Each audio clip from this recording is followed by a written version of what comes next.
latihan masuk dalam hadirat Tuhan. Jangan pernah bosan, karena ini penting sekali. Betapa banyak dan betapa sering kita menyembah diri sendirian, seringkali susah untuk bisa susah untuk bisa masuk. Tapi fungsi ketika kumpul seperti ini dalam ponsel, itu urapan setiap kita juga menjadi satu.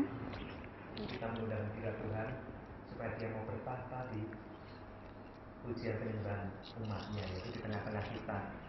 Jadi saya merasakan hadirat Tuhan meliputi, dan memang dari beberapa minggu saya selalu ingatkan bangun bagus, dan mendapatkan inspirasi. Berarti harus ada penyembahan yang dibangun, karena memang kita mengakui kita memang sulit ya untuk bisa punya saat yang bisa menyembah.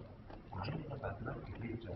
Itu kalau belajar di gereja, kadang suka berakhir badannya di gereja, tapi pikiran ada di mana-mana, tangannya sih terangkat, jangan dengan hadirat Tuhan. Jadi Tuhan ingatkan, nggak cukup setiap anak-anakku di Komsel hanya menyembahku seminggu sekali di gereja. Di rumah pun sulit menyembah. Mari Bapak Ibu, makanya kita mesti punya kebiasaan baru, cinta akan hadirat Tuhan itu melalui pujian penyembahan dulu. Nanti kalau sudah punya kebiasaan itu, nanti baca firman itu jadi lebih gampang, lebih berdoa juga lebih enak. Rasanya nggak doa, nggak baca firman sehari aja kita merasa ada yang kurang. Nah, berapa banyak ya Bapak Ibu? Nah, coba jujur, nggak perlu malu. Berapa banyak Bapak Ibu yang kalau misalnya sehari 2 hari nggak saat teduh itu kan isinya doa, baca firman, atau mungkin dengerin firman, atau mungkin memuji, menyembah Tuhan, atau dengerin musik rohani. Berapa banyak yang 1-2 hari nggak melakukan aktivitas saat teduh?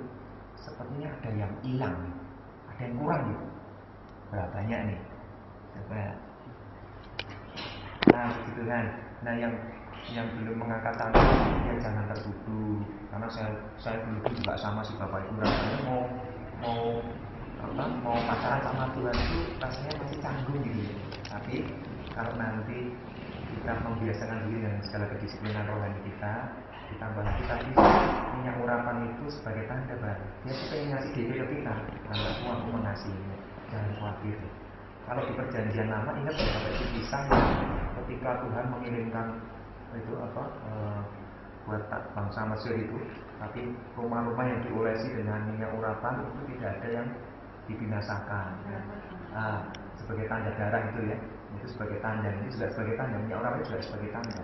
Bagi kita orang pilihan, orang ada dan tidak pernah ditinggalkan. Bapak Ibu harus yakin. Nah, saya nggak tahu ya, saya hanya taat aja. Mungkin bisa jadi ada beberapa kita yang dalam waktu ke depan ini akan punya satu problem atau apa, tapi Tuhan sudah menyertai kita dulu, memampukan kita dulu untuk menghadapi setiap tantangan ke depan nanti. Amin Bapak Ibu. Jadi inilah fungsi minyak urapan. Saya juga nggak pernah sebetulnya nggak pernah melakukan ini. Saya kalau pelayanan di gereja manapun nggak pernah bawa ini. Yang saya bawa itu selalu Allah Roh Kudus. Ya, teman-teman yang ikut pelayanan di GBJ tahu bagaimana Allah Roh Kudus menjamah setiap orang yang langsung itu tanpa ada minyak. Cuman kali ini aja itu tadi itu, kok kayaknya ingatkan oleh saya juga canggung kebutuhan. Seumur hidup saya baru kali ini Bapak Ibu. Nah, jadi mohon maaf ya tadi yang kepalanya terpaksa saya tempelin ini. Saya nggak pernah melakukan.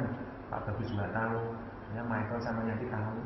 Pokoknya di setiap gereja, setiap kali altar call tidak pernah pakai minyak. Karena saya tahu bahwa Tuhan itu bisa hadir dan menjamah langsung. Tapi kok harus diolesi? Nah, kita percaya aja. Berarti tanda meterai. Meterai itu kalau sudah diberikan, kita nggak bisa melihat. Tapi hanya yang orang diberikan penglihatan dengan mata rohani mampu melihat. Bisa jadi banyak serangan-serangan roh jahat yang menyerang kita nggak pernah tahu kan? Kita akan dihindarkan dari itu semua loh. Roh jahat itu begini misalnya.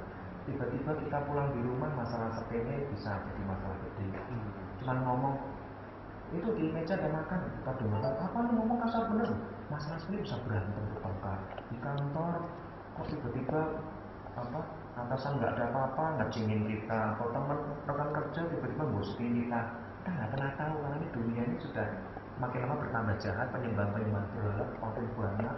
Bener ya Bapak Ibu, untuk jadi kaya aja banyak orang pergi ke gunung kawi, pergi ke dukun, minta jimat.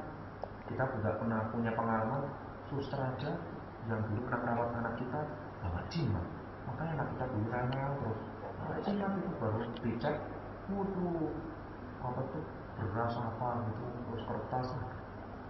Kita nggak pernah tahu Bapak Ibu yang sedang kita hadapi. Jadi banyak sekali politikus juga semua permainannya seperti itu semua. Mari kita anak Tuhan juga dibentengi dengan kuasa darah Tuhan. Jadi kita bisa dihindarkan dari setiap hal itu. Amin Bapak Ibu. Nah, sekarang Jonathan sudah persiapan. Silakan Jonathan dibagikan singkat padat, nanti habis itu langsung sharing. Setelah sharing nanti kesaksian.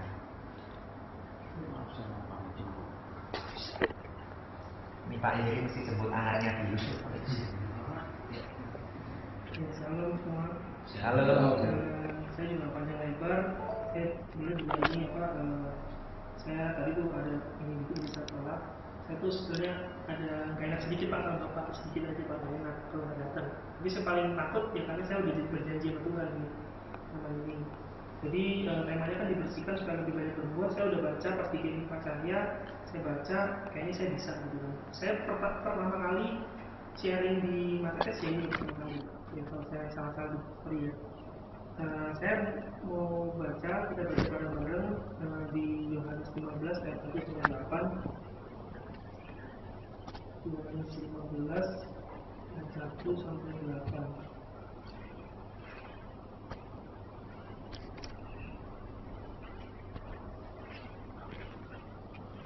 Namanya tentang pokok anggur yang benar.